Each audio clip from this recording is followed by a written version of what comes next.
Pio do Erlange. É show, papai.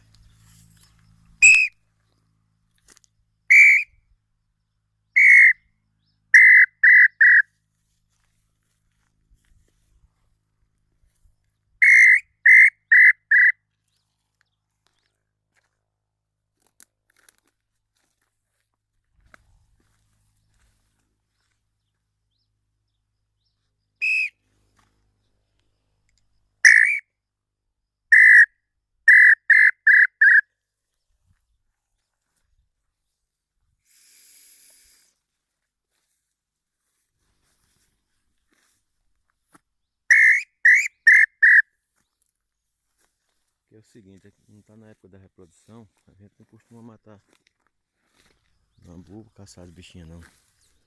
E esse setor aqui não é setor do lambu não. Aqui não, na verdade aqui nunca vi lambu aqui não. Mas como eu disse que vinha fazer um videozinho aqui e para divulgar aqui o pio do meu amigo aqui, é muito bom por sinal. Pio profissional, garganta do lambu é esse. Esse sim. Aí a gente vem para fazer dar uma volta no mato. Aqui é perto da pista, perto de casa. Aqui nunca teve lambu não.